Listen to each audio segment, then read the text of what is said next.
Hello, everyone. Thank you for logging on to day 6 of the 2020 Missouri Reentry Conference. It's getting close to 2 o'clock, so I'm going to go ahead and get started. In the meantime, we'd like to encourage you to utilize the free Missouri Reentry Conference app to interact with others, other conference participants. It's available in the App Store and Google Play. It can be accessed from your phone. And so it's very easy to log on. And then also you'll be able to access the agenda and all the other features there directly from your phone. So I encourage everyone to download the app from the App Store or the Google Play Store. Again, good afternoon. I'm Les Johnson, and I serve as the Vice President of Family Support Initiatives at Area Resources for Community and Human Services, better known as ARCHIS. Thank you to everyone for joining us as we begin the 6th of 8 sessions for the 2020 Missouri Reentry Conference. Now, on Tuesday, we were given the opportunity to hear a behind-the-scenes perspective on Missouri's response to COVID-19 with Jennifer Tidball, the acting director of the Missouri Department of Social Services. And there's Jennifer there on your screen. If you missed her keynote speech, it's available to watch on the conference app under the Agenda tab. And so if you go to the app and go to the Agenda tab, click on Tuesday's date, and there will be a button. There to view the recording, and you'll be able to view Jennifer's remarks. Now, yesterday, we released a 3rd round of videos for the film festival. You can also watch those on the conference app. Again, all of the information that you need is readily accessible through the conference app. Now, at this time, I have a few housekeeping notes ahead of today's session. Again, this is a Zoom webinar, so attendees are not on camera and are automatically muted. The only people you can see or hear are hosts and panelists like myself. The webinar is being recorded and will be sent out to anyone who registered within the next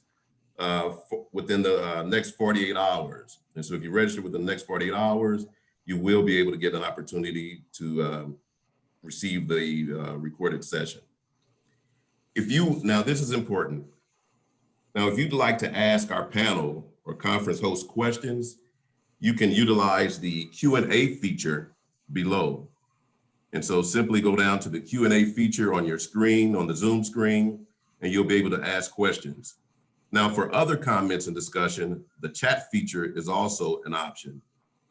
And so you can send chat messages to just the facilitators or to everyone attending.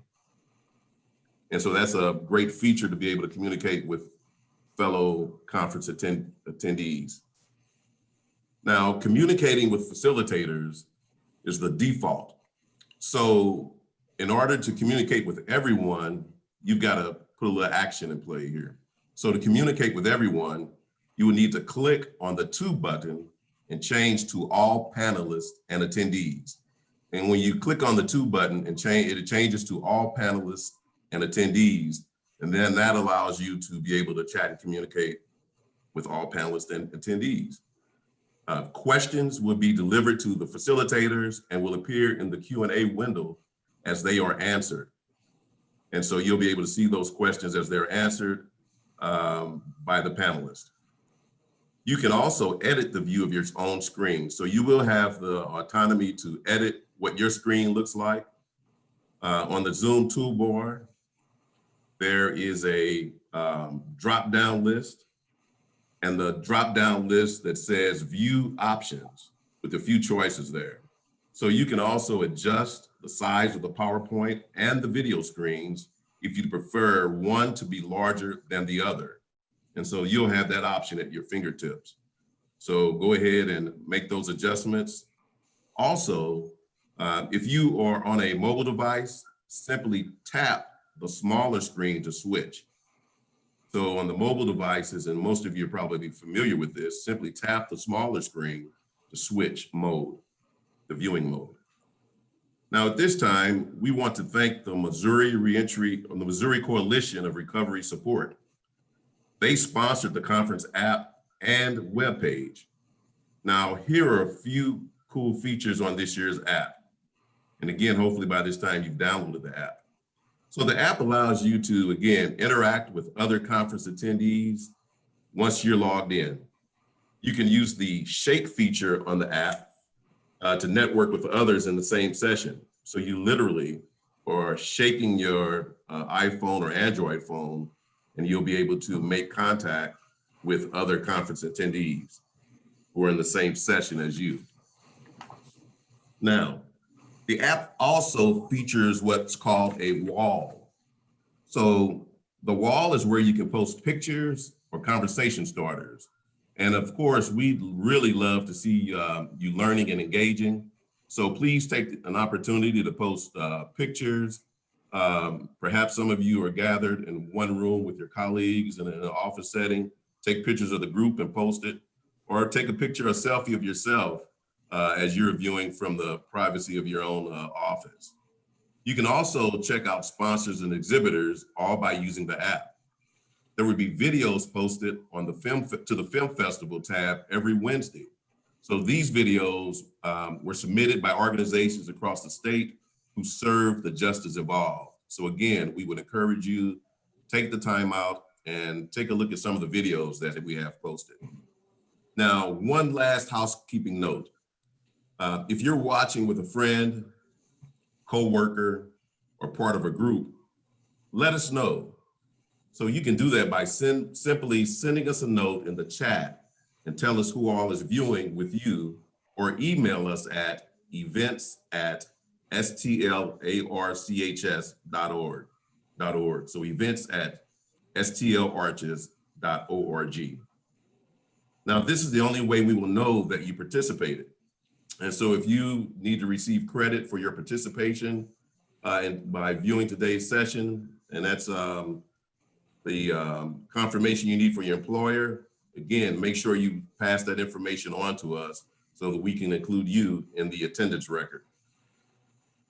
Today, we continue the discussion on working remotely in reentry. COVID-19, as we all are aware and are experiencing, has changed how the world will operate for a while, including it changed this conference. We were once live with over 500 attendees, shaking hands and milling about and networking. And now we're having this conversation or this discussion virtually. Before we begin today's panel discussion, we'd like to share some words of encouragement to get through this time from some familiar faces if you've joined us from the beginning of the conference.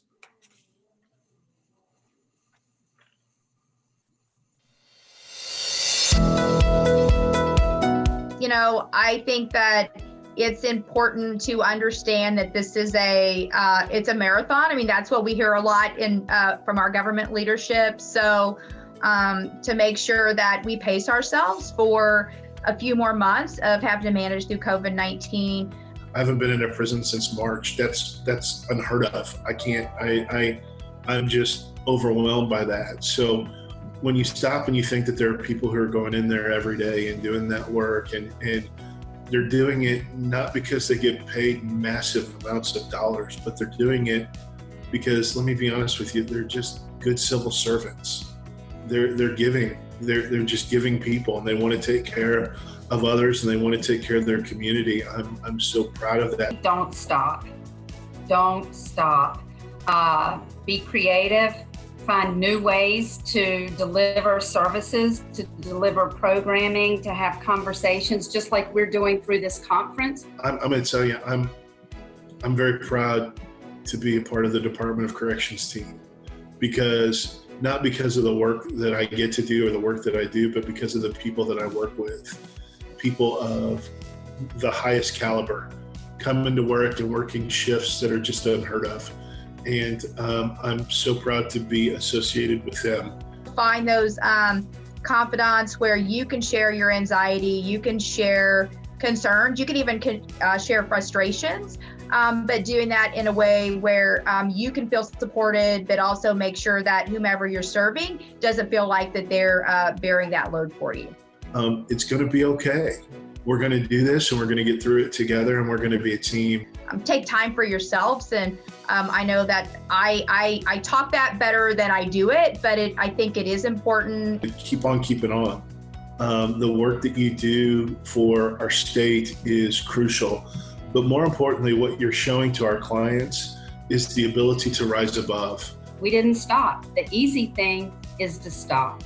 But we're not like that in corrections. We're committed, we're dedicated, and so are our stakeholders and our partners. And so we're all going to keep doing what we do. We just got to find a new way to do it.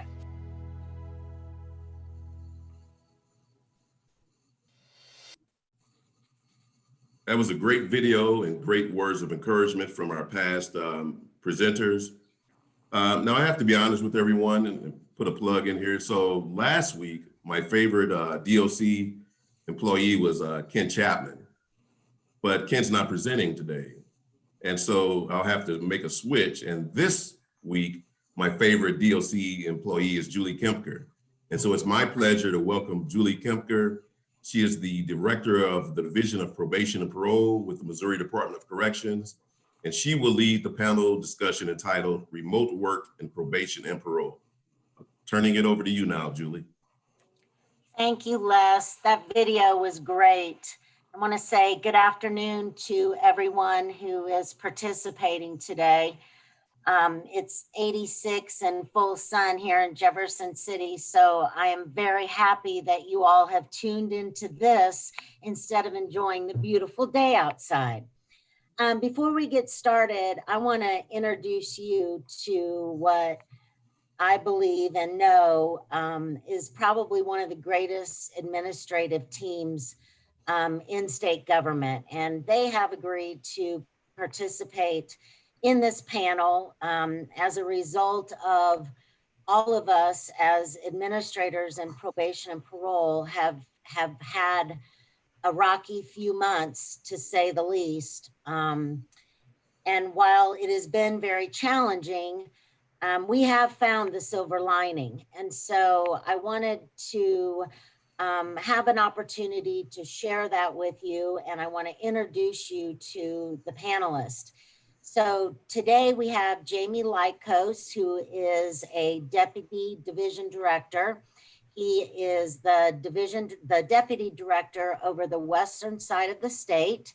So he has all the way from Maryville down to the very bottom of the state, a little past Joplin. We also have Lisa Scholl. She is the deputy director over the eastern region, and she has up above Hannibal all the way down into the bottom of the Boot Hill.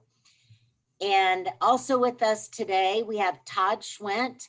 He is the assistant division director in probation and parole. And I say he is my right arm and my left arm and both legs to me. So he is an assistant to myself. And then we have John Mosley, who is the deputy director of administration.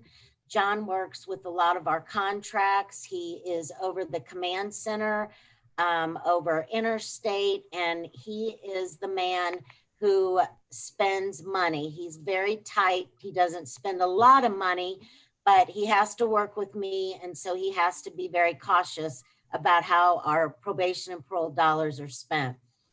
So as I said, I'm very pleased to have my team with me today, and they will attest that since March, probation and parole has been in a roller coaster mode and have had to make some major changes that we did not envision having to make in the time frame that we did.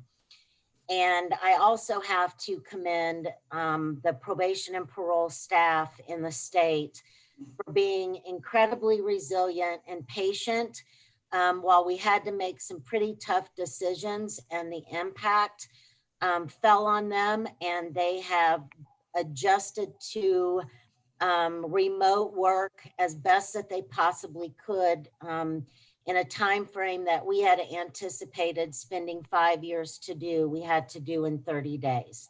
So I also want to put a huge shout out to probation and parole staff because they are some of the best.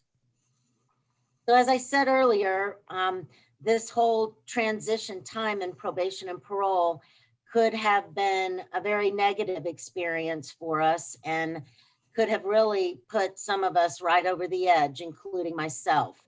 And what we had to do was come together as a group and identify the silver lining in this situation. And that's what I want to focus on and want the panel to focus on today is the positive experience that it's been and how we've been able to benefit.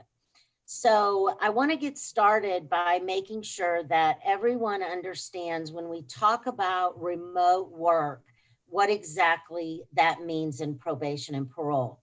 And it is very different than what traditionally people would call working from home.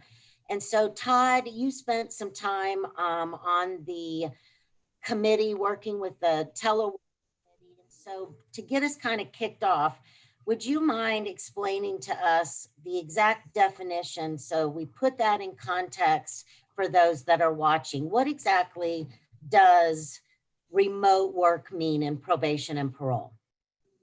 Sure, Julie, thanks. Yeah, I think when people hear the term remote work, especially when we got into the COVID time, what it looks like for probation and parole is a bit different from what the private sector would see. And a lot of people think that was taking everything and going home and just working from a home office. And for probation and parole, this looks a little bit different for us. So for probation and parole, remote work's really a working style that allows our probation and parole officers in the field and some of our supervisors to work outside their traditional district office. Rather than commuting to the district office each day to work from their designated office space, staff are able to complete their work from a variety of locations in the community, as well as a designated remote work office that we've allowed them to have. And for the majority of the identified staff, that designated remote work office probably is their home because they do have a designated space, but we've learned for some that's a little bit more difficult than others. And we also know the importance of the value of seeing our clients in the community, whether that's at their residence, place of employment, treatment provider. The remote work strengthens that approach to ensure that that's occurring. So I think it kind of is an evolving thing that we've had with probation and parole and the way we've tried to get our staff out in the community for quite a while. And the remote work piece actually has assisted with that. So, but I think that really gets to the gist of what remote work is with probation and parole. Thanks, Todd. I know that there were a lot of discussions pre-COVID, those that I was involved in myself and with my colleagues across the United States about how to work remotely and how do we reduce lease space, how do we move probation and parole staff to the community. So John, since you were a part of many of those discussions, can you tell us about what the original plan looked like and then what took place as a result of COVID? And you're the Deputy Director of Administration, but as a result of that, what challenges did your office face? Sure, thanks, Julie. I would start by just saying, back in the early parts of 2019, before anyone had heard of COVID-19, we had started looking at the prospect of increasing remote work and field supervision here in Missouri. And, one of the things that we looked at initially was the fact that, technology in state government has long been a challenge. And I think you ask anybody involved in state government and they'll agree with that, regardless of what department they work for. And, we started thinking about our technology gaps related to working anywhere but in the office. There were many, and honestly, we still have a way to go. We knew of some other states, community corrections agencies who had already done it. But large scale changes like that just simply didn't happen fast. It was something like this would have been a years-long process to us from the viewpoint we had prior to the pandemic. So in 2019, we started thinking about a 3 to 5 year plan for how we could make remote work and the probation parole here in Missouri a reality. And our best solution, seemingly the only real solution, at least from the vantage point then, was to put forth a plan to reduce our leased space footprint. Large sums of state revenue are tied up in building leases, and PNP has offices that are leased all across the state. We've got a lot of them. And basically, if we could repurpose some of those resources into technology, the idea was we can make up for less office space with the tools to do the job anywhere. And if we were going to work remotely, it just kind of made a logical, there was a clear dotted line there between we don't need as many lease spaces or as big of lease spaces if we can do the job remotely, but to do the job remotely, we need some tools in our tool bag that we don't currently have. And then COVID hit, and it really changed everything except for our obligation to public safety and helping people improve their lives. We had to move remote, and we had to do it now. And this was something nobody had ever encountered before. And it's like, what do we do? What's the first step? And the first step was safety. We needed an abundance of personal protective equipment beyond our normal supply: masks, gloves, sanitizer, soap, cleaning spray, paper towels, all of this PPE that, normally day to day, staff didn't even, before the pandemic, didn't need it. I mean, except for occasionally something would happen and you would need it. But it was just one of those things that's like, we need a lot of PPE all of a sudden. And, as many of you probably experienced going to the stores, pretty hard to find it. It was coming off the shelves faster than manufacturers could put it out. And so that was the big first thing. It was hard to find, but we got through it.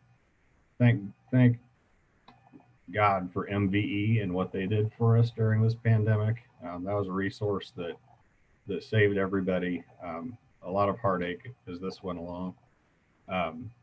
So that was the big thing at first, is how do we keep our staff safe? How do we keep things clean? After that, it really became more about the technology. And, the first step for that was to get remote access to our systems. Around a third of our field officers and supervisors at the time only had a desktop computer and no way to really work anywhere but other than the office.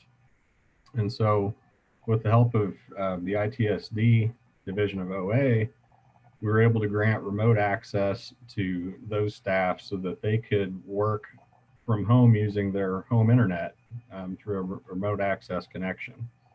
And that worked for a while, but in the midst of this, ITSD was securing laptops, and we were able to get laptops for all of those staff.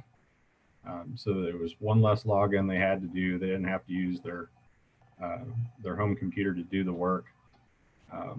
That was a really big win for us, was to get those laptops. Next up was phones. So our staff had always communicated via landline phones in their offices, and nobody aside from district administrators and senior level leadership had state issued smartphones in the past. And so we went out and we got those for every field officer and supervisor, because it was no longer a luxury or a want. It was truly a need when people were working outside the office, sometimes from their home, sometimes from other remote community locations.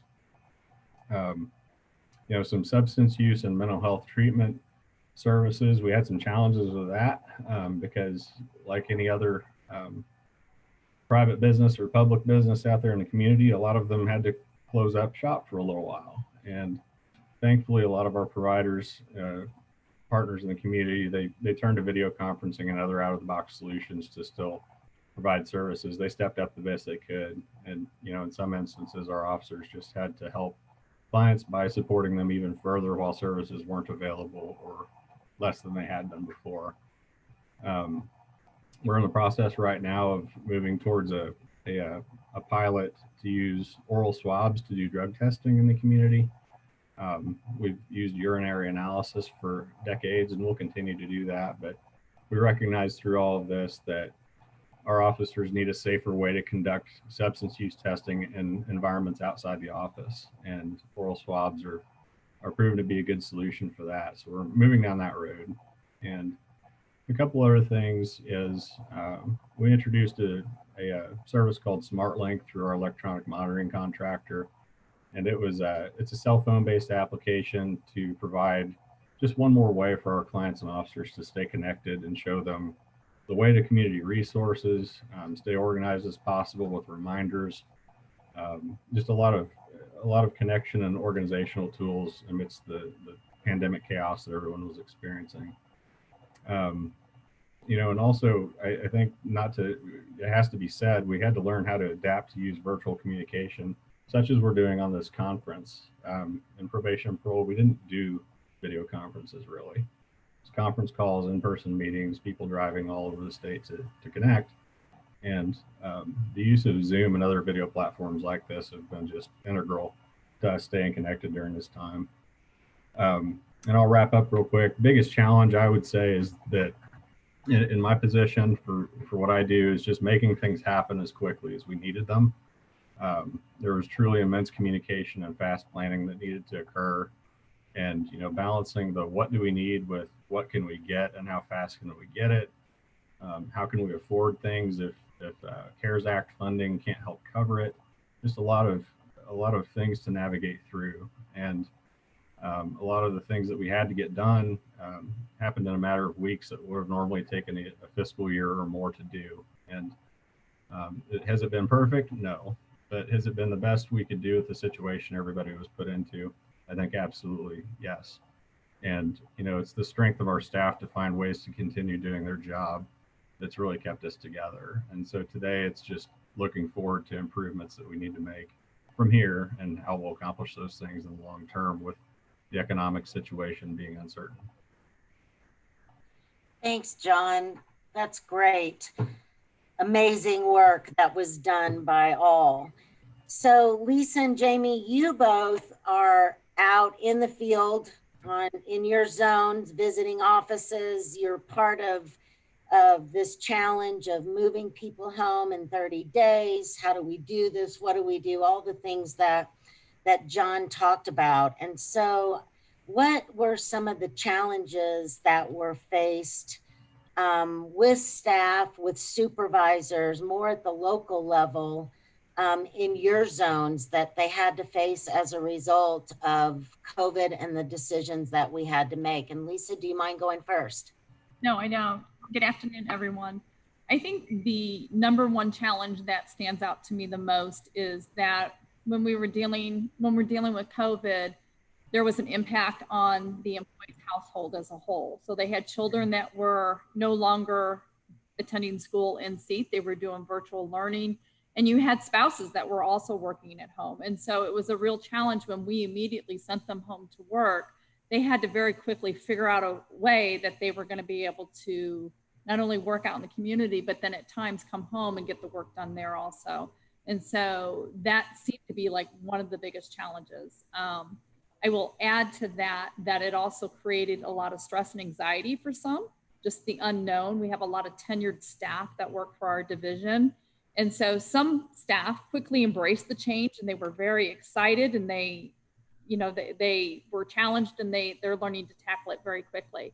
But we have other staff that they don't like change. And so that was a challenge for them also, is not only to go home and work in this environment and deal with the anxiety of COVID and the pandemic, but to change how they do business from day to day from the office setting. Jamie, do you have anything you'd like to add? Well, one of the things that I'd like to add, and thank you, Lisa, the number of vehicles that we had, that we were looking at increasing the fleet, but that was years down the road. So staff were asked to go into the community in their own vehicles, and within the true pandemic,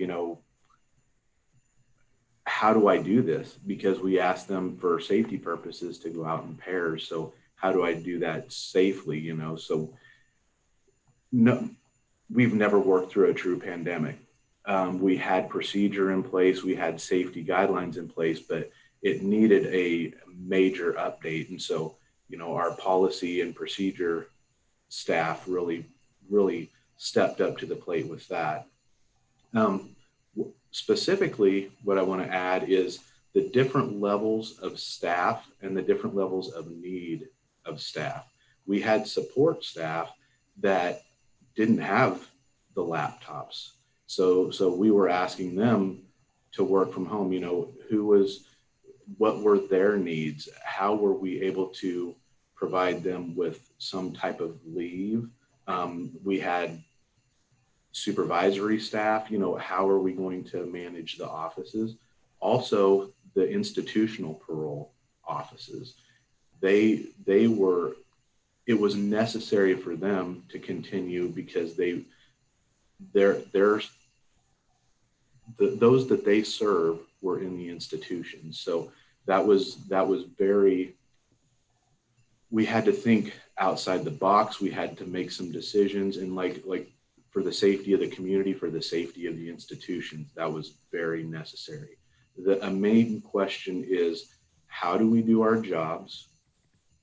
And as management, how do we ensure accountability? And that's not to say we need to make sure that everybody is doing that, but what's the best way to measure accountability for the safety and to make sure that staff are okay in that? Because that was, you had stated lots of anxiety, and a lot of staff, there was some anxious moments, what's next. I'd like to add to that. It's not just about our staff, our clients too.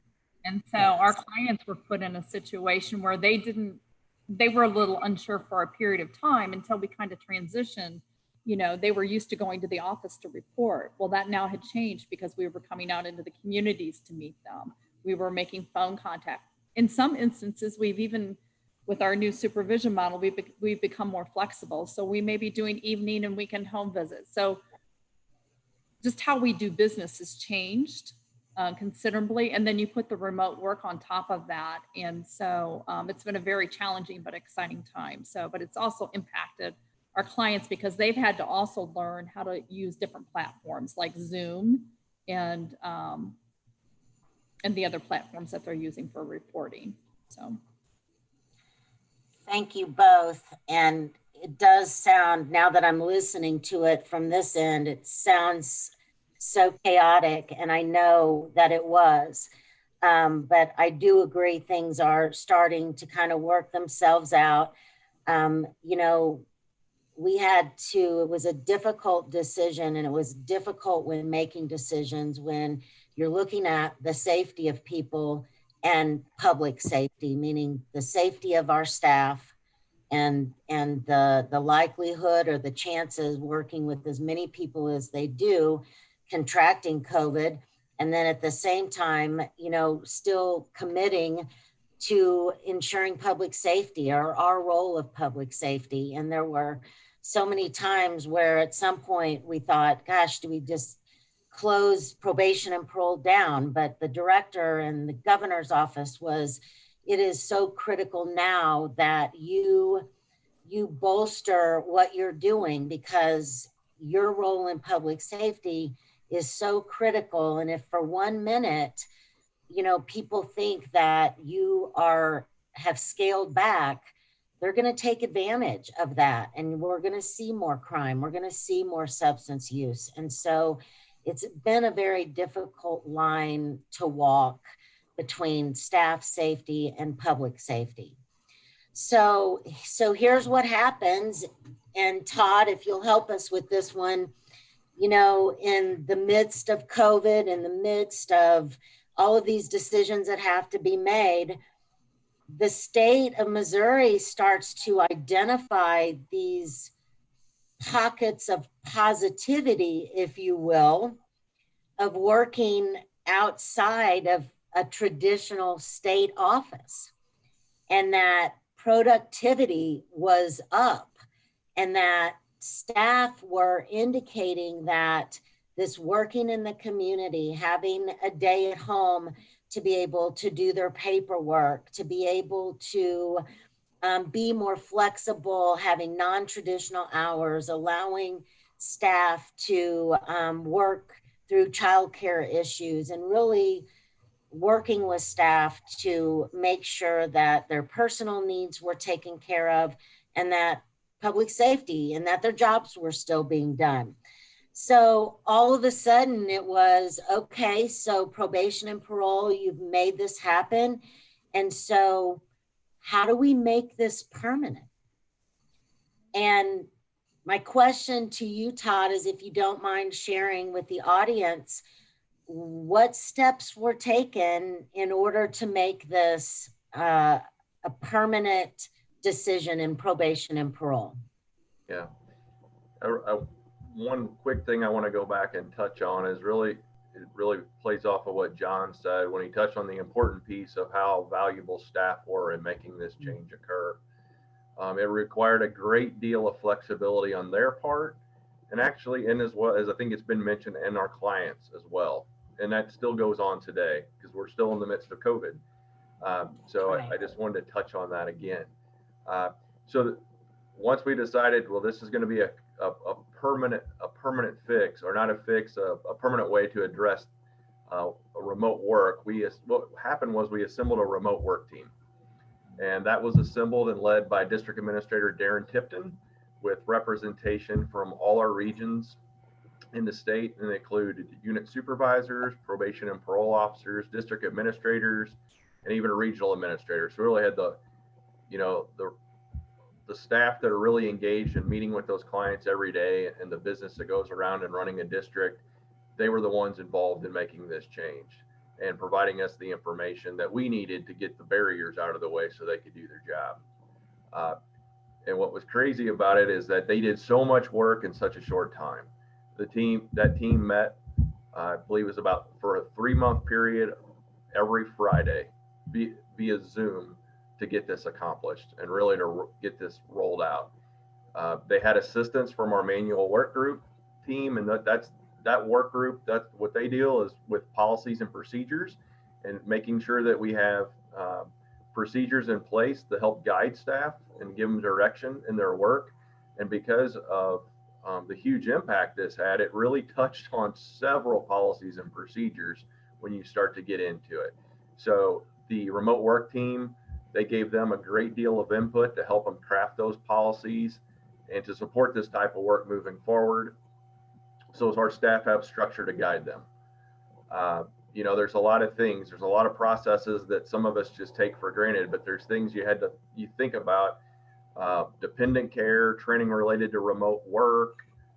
It just impacted so many areas that from standing operating procedures at districts that need to be adjusted, and then different forms that we needed to address. One of the key things that we found is that we had to develop a remote work agreement and a checklist for staff, because now if you're taking things out of the office, we have to account for certain things. But I think Lisa touched on this too about schedules. And so what's those schedules look like now? Because that remote work piece allows for a little bit different flexible schedule. And so we had to find ways to put things in place to account for that. One of the new things that we were doing during this was in those Zoom meetings. While we were doing Zoom meetings between ourselves, we realized the importance of maintaining contact with our clients as well, whether that was via Zoom, Facebook, whatever mode that was, that we could interact with them via video. And so there were a video consent acknowledgement form that's been developed so our clients are aware of our expectations with them when it comes to being professional with video. And then really the key piece that solidified this was that remote work team. In order to roll it out, they had 6 separate Zoom meetings, one for each of the regions. That occurred actually just recently at the end of September and early October. And that involved the supervisory staff from each region so they could convey the information back to their districts to make sure they were aware of all the changes.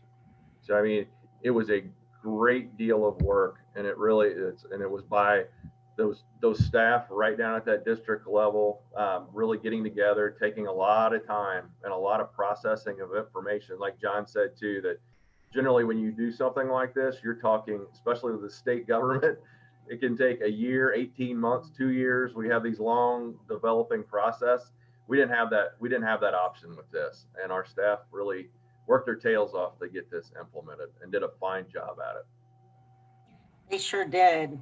You know, I want to comment too on something Todd said, that we still are in a pandemic. And right now, and I know that we're doing a lot of testing, we're seeing more positives in our staff and our clients. And we cannot just dismiss the fact that COVID is still very much part of our lives. But now we have finalized our remote work, and a different set of challenges have sort of risen out of this. And it was somewhat interesting talking to staff about, you know, you don't think about the person who lives at home alone and whose family is really those colleagues in their office, and that every day they go into the office, they work, and their social life and their family life are those people in their office. And you know, we experience that throughout our careers of, you know, your people that you work with oftentimes become people that are part of your life, both professionally and even sometimes personally. And so we were quickly reminded that not everybody is going to be successful at this. And, you know, as a result, we needed to think about those people who could be facing depression, that could be facing other hardships by being put in a position that they have to work from home. And home is not a place where they can necessarily be productive. And sometimes it wasn't just about being home alone and your work was your family, but it was also about being able to work when the kids were also out of school and they're home, and your husband's home or your significant other's home because their work has also closed, and you've got 3 dogs in the home and everybody's cooped up trying to do their thing. And for some people, that was not productive for them. And so we're still trying to work through some of those issues that you just assume people say, oh, I can't wait to get into the community and I can't wait to have a couple of days at home to do my work. When really sometimes that office setting is one that provides stability and also provides an environment where people can be productive. So again, Lisa and Jamie, sort of a new set of challenges have surfaced. And secondly, because COVID is still very much in the world today, how are you all encouraging your staff to stay safe while doing this community work? So Jamie, I'll start, or I'll have Lisa go first. okay. You know, I think, you know, aside from the basic, you know, there's a lot of communication with staff at all levels regarding their safety. And so it's not only, you know, it's social distancing, it's wearing the mask, it's not only taking those precautions, but when I think of staff safety, I also think about their well-being and the client's well-being. You kind of touched on it a little bit, Julie. There's still a lot of uncertainty, I think, with kind of where we're headed and just kind of some stressors associated with the pandemic. And so, you know, when I think of staff safety, I'm thinking about, you know, our employee assistance program. I'm thinking about their personal well-being, their safety in that sense, their mental well-being. And so there's just a lot of communication, the expectation of leadership to stay connected to their teams through not only one-on-one contact, but also through Zoom meetings. That leadership is really important right now when it comes to ensuring staff safety. So it just involves a lot of conversation, like I said, and just making sure that people are doing okay. Very good. Also, and we had mentioned it earlier, we're able to use video contacts while, if there's fear of safety issues, we can use video contacts. Working alongside community partners and the ability for a staff member to go in as a team and work with that community partner and the client, if there are situations in which there may be client safety involved or client self-care needed. Masks, washing hands, continuing to encourage the use of social distancing. I had mentioned it earlier on, but if there are issues with two people in the state vehicles, how do we deal with those? So that's been topics of conversation, and we have to be flexible. And are we, how far are we going? Are we contacting law enforcement if there's a situation and meeting them there while there's two people in the state car? Sometimes that's not always available. Sometimes staff don't always feel that that's a safe way to do things throughout this pandemic, but allowing them the flexibility to say, hey, if you need to use a different vehicle to go to, just so you're safe with that. And if I can add, Jamie, when we talk about safety, some things that staff have been doing is like we call them curbside visits. Yeah. So basically when they go do a home visit, they may be getting out of their car, but they're having that contact with that individual outside. And I know we've got the weather, we don't know what winter will bring, and if that's still going to be, staff will have the ability to do that. But also they're seeing clients outside of the district office. And so if a client does have to report, they're setting up their office basically outside on a picnic table to have a conversation and to do that contact so they can social distance and be outside. And so they are getting creative with their approaches to ensure their own personal safety in that respect when it's tied to COVID and the flu season coming on. Yes, I had somebody actually go and have their report day in a park and have their field partner at another end of the gazebo, and they invited their families, and while the kids played, they were able to see their clients, and it was a very positive atmosphere that was brought on. So it was, and I have to say, we probably have some of the most creative staff in the world, because they would send pictures. One of our probation and parole officers took the glass and the screen out of her office window, and clients literally did like it was a drive-through, and the information was exchanged like it was a drive-through. Or pictures of our probation and parole officers who actually set up their desk in the bed of their truck, and they had all of their paperwork, all their desk supplies, and that is not ideal by any means, and that is not the expectation of them today. But they knew that we had to get creative on how we were going to continue to see our clients, and some of the things that they came up with were amazing, and they kept very forward in that we cannot let COVID stop the business that we do.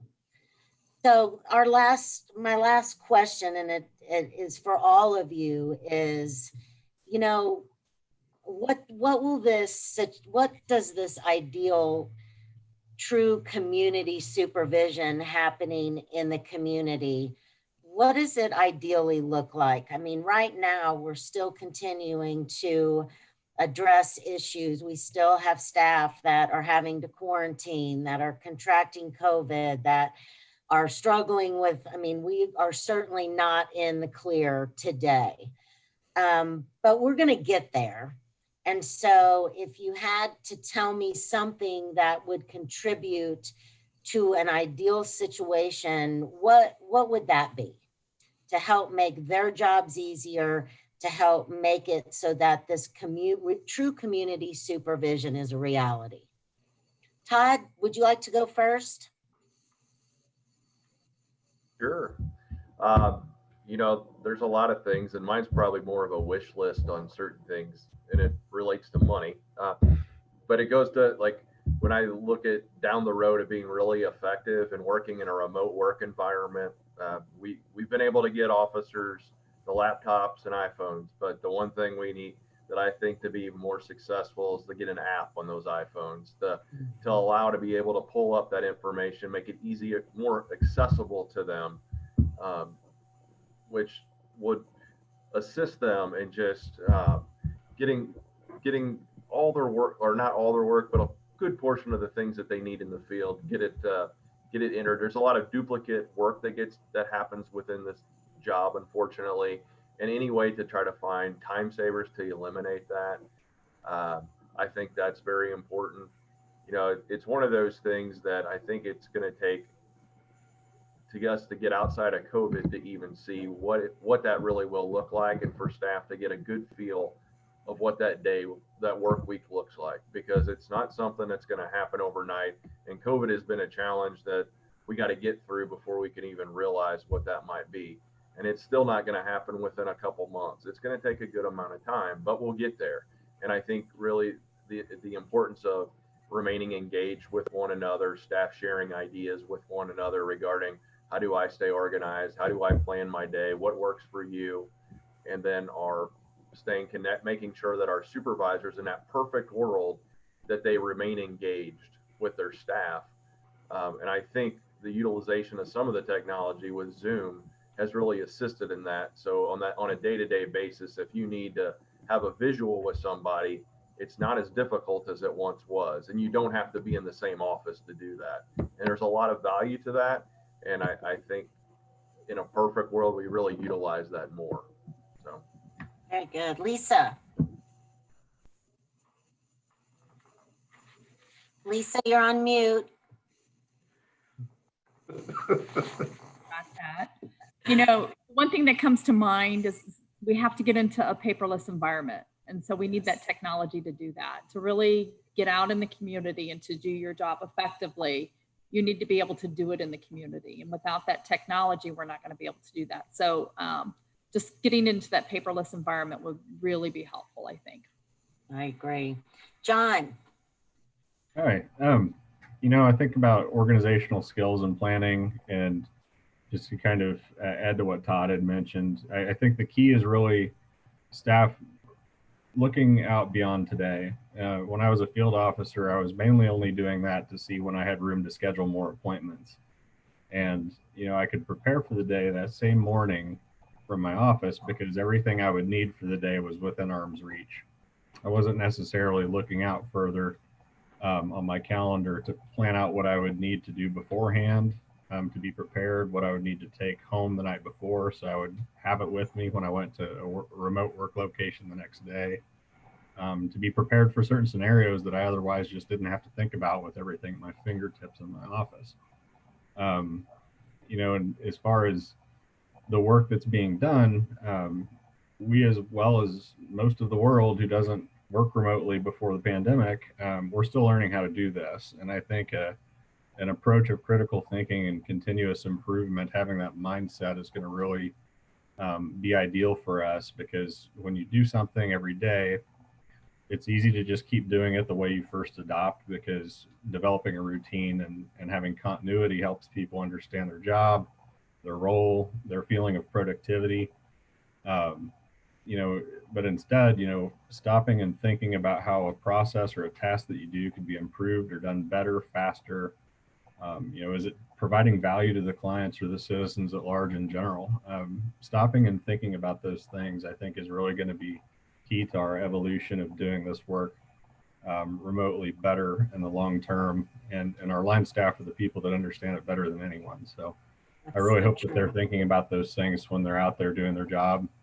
You know, working from home, when they do that, is a challenge of itself that's new. And, you know, my personal experience with that has been being most effective. I feel like you have to carve out space for yourself for that. You know, you can't just wipe everything off the table and put your computer down and go. You kind of have to set something up that's quiet, clean, and your space. And talking to family and loved ones that maybe are around the home and how they can support you, what you need when you're working at home. I think that's important.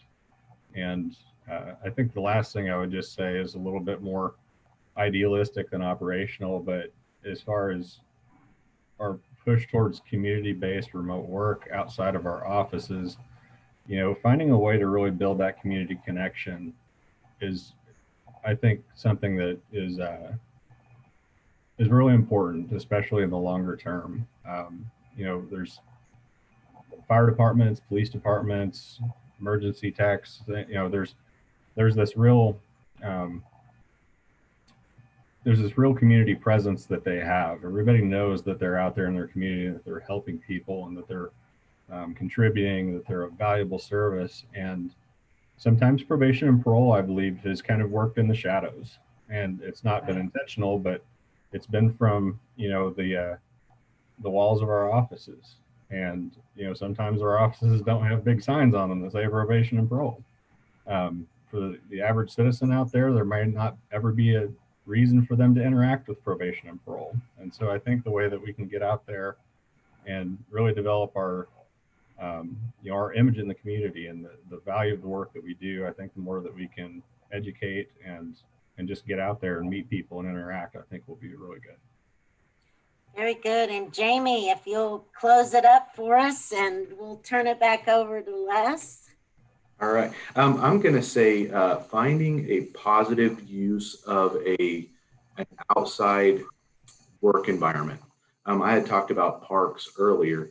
John had mentioned home, but an ideal outside working environment, whether that be a community resource, you could who will allow you to see clients there, whether that will be, again, I said a park, whether that will be if you can see somebody at this location and just meet it safely, with the safety of everybody.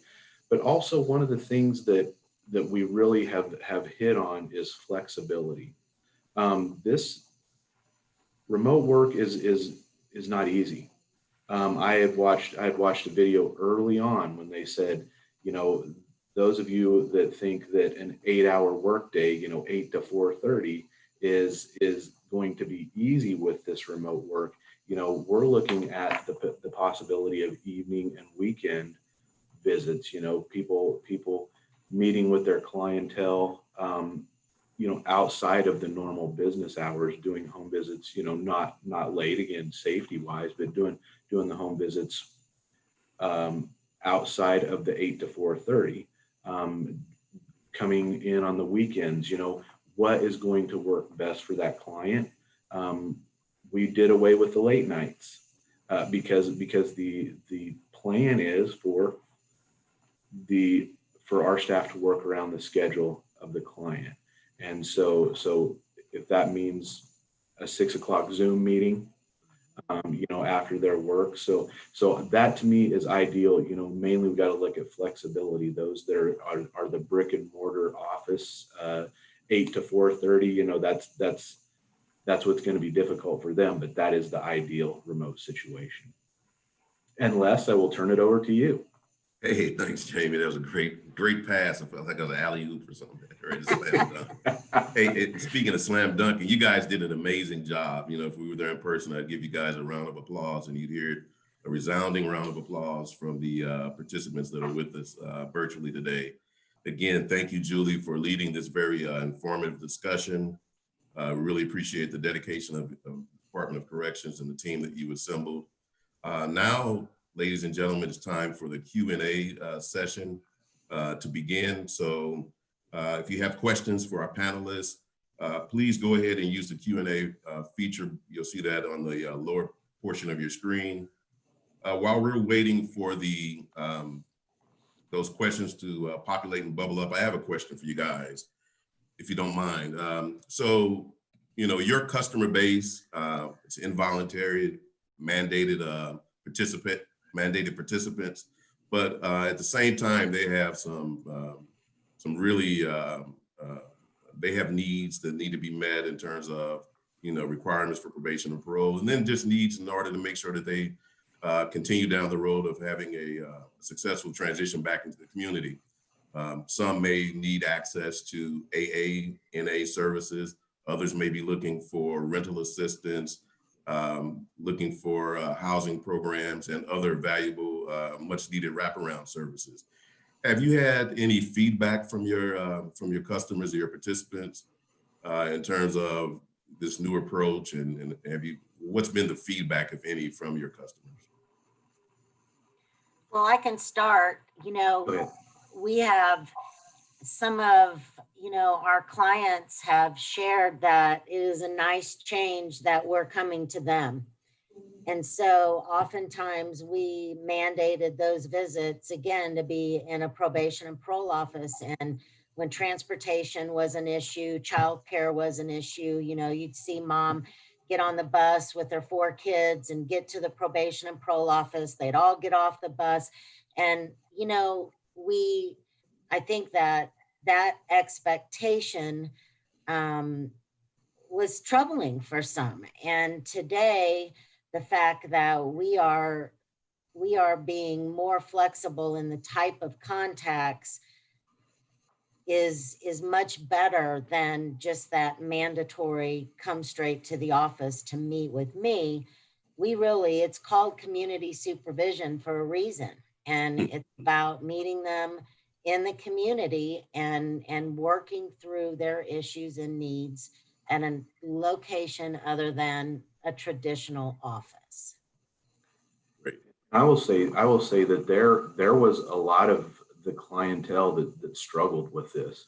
You're thinking that a lot of times the probation and parole officer is the only adult positive person in the client's lives, and so they really struggled. Keeping that in mind, what we did was we allowed for clients in crisis situations to be met at the office, because we did not shut down. We Right.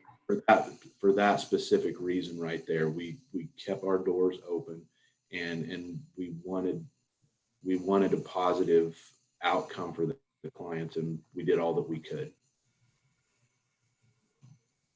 Anyone else to add to that? I just would like to clarify that although we're becoming more community-based, we still do, like Jamie, you had indicated, our office doors are still open. Oh, and so we are still providing services in the district office. Those officers should be more out in the community, but there are times they will come to the district to have those office visits with those clients that are high risk, or maybe they're in crisis. And so, but we want the majority of the contacts out in the community. Got it. Thank you. All right, so we have the Q&A has been populated. One question that we have here, looks like from Brian Williams, is: has the remote work opportunity enhanced connections with your community partners, such as increased participation in community agency meetings?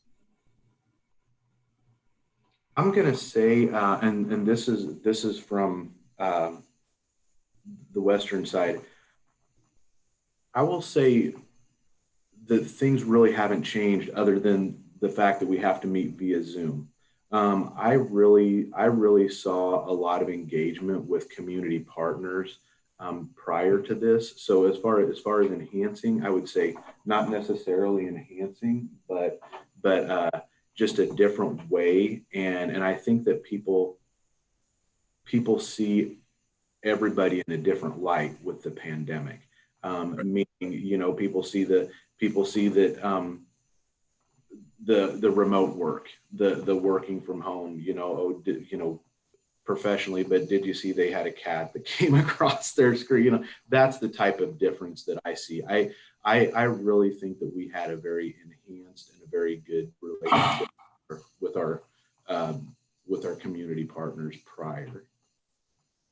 Great. I think that's a great question. And Jamie, I agree with you, but I do envision this